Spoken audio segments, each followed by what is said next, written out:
ඔයා හිතන්නේ ඉබෝලා වෛරස් එක අප්‍රිකාවේ ඈත ගමක මිනිස්සුන්ට විතරක් සීමා වෙච්ච සීන් එකක් කියලාද? මැයි 17 වෙනිදා WHO එක ඉබෝලා ගැන ලෝකයටම ලොකු වර්නින් එකක් දෙනවා. සාමාන්‍යයෙන් WHO එක මේ වගේ නිවේදනයක් දාන්නේ ඒ රෝගය එක් රටකට විතරක් සීමා වෙන්නේ නැතිව ජාත්‍යන්තරව පැතිර යාමේ ඉහළ අවදානමක් තියෙන හින්දා. කොංගෝවේ ඉටුරි කියන ප්‍රදේශයෙන් පටන් ගත්ත මේක දැන් උගන්ඩාව දකුණු සුඩානය දක්වා පැතිරිලා ගිහිල්ලා.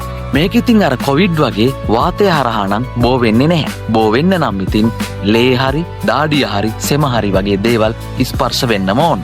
ඒ වුණාට මේක මාරාන්තික වෛරස් එකක්. කියන්නේ ආසාදනීය වෙච්ච සෑම 10 දෙනෙක්කින් 9 දෙනෙක්ම වගේ මැරෙනවා කියලා. හැදිච්ච අයගෙන් 90%ක් මැරෙනවා කියන්නේ මේක පාලනය කරගන්න බැරි වුණොත් රෝහල් පද්ධතිවලට දරා ගන්න බැරි තරම් බරක් වෙනවා කියන එක. මේ වෙලාවේ පැතිරෙන්නේ බුන්ඩි බුන්ගියෝ කියන ඉබෝලා ප්‍රභේදය.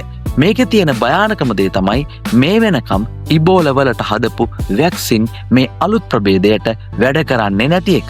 වැඩේ කියන්නේ කිසිම රෝග ලක්ෂණයක් නැතුව එකපාරටම 103 104 වගේ තද වුණා මේකත් එක්ක එනවා කියලා තමයි ගොඩක් වාර්තාවල තියෙන්නේ. මේ 15 වෙනිදා 80ක් වෙච්ච මැරිච්ච ගාන අද වෙනකොට මේ පහුගිය දවස් 10ට 300ක් පැන්නා. මේ වෙනකොට සමහර රටවල් මේ රෝගය තමන්ගේ රට ඇතුළට එන එක වළක්වන්න එයාපෝට් වල ස්ක්‍රීනින් පැසෙන්ජර්ස් පටන් ගන්න තියෙනවා. ලංකාවත් ඉතින් අප්‍රිකානු රටවල් එක්ක සම්බන්ධකම් තියෙන හින්දා අපිත් මේ වෙලාවේ අවදියෙන් ඉන්න ඕන. මේක කොවිඩ් වගේ අවුට්බ්‍රේක් එකක් වේවිද? ඔයාගේ අදහසක් පහලින් කමෙන්ට් එකක් දාගෙන යන්න. ගිහින් එන්නම්. ජය වේවා.